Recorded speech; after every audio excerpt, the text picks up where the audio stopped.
So imagine, I used to ask myself, okay, because I did that whole born again thing. I served in the church, you know what I mean? I was a youth leader for a period of time. I served in the church. I did all those things. I was heading the prayer, what they call prayer warriors at one stage, all those things. I did all that, right?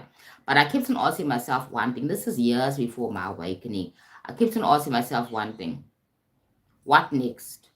What is next? What next? Once I've done all these things, I'm doing all these things now. What next? Okay. Because for me, it was like, okay, I'm seeing people going into all sorts of things, some people becoming pastors, whatever sort it may be, you know what I mean?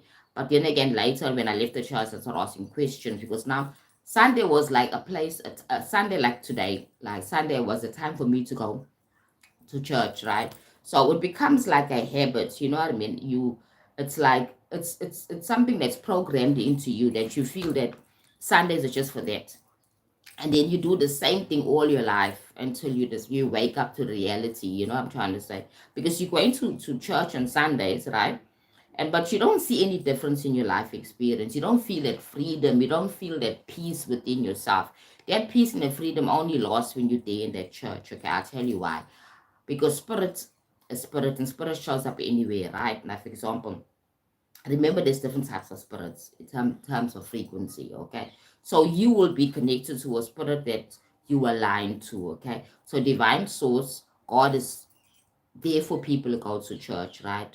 That is something that's a given because I can clearly remember feeling that fulfillment when I'm there in that church, you know what I mean? That kind of feeling the presence of God, feeling that peace for that moment, okay? But as soon as I walked out of that church, as soon as I walked out, I went into my life. It's like a curtain that closes. I know the Old Testament they speak about the inner section where only the Levi families or only those people that would speak and commune with God would go and to that inner section, right? Then the ordinary people will be sitting outside. Now, in my mind, right, and understanding now that I am no longer a Christian, I don't follow religion. I understand now that that inner circle, that inner sanctuary, right? In spirituality, you go into it without even having permission because you don't need permission because you are divine source.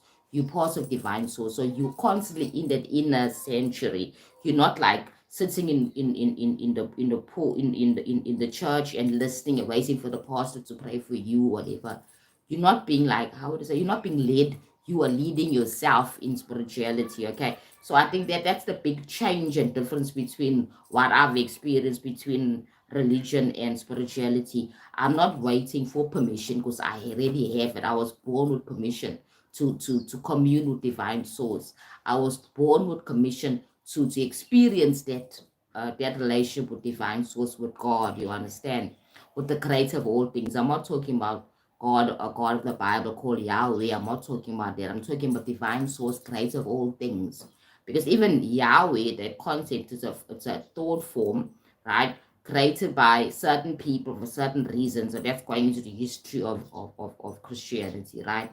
And maybe the history of this whole game of life, right? The parts that they don't tell us about, right? Okay, so let me go back to my topic. So when you have a spiritual awakening, right, you get a purpose.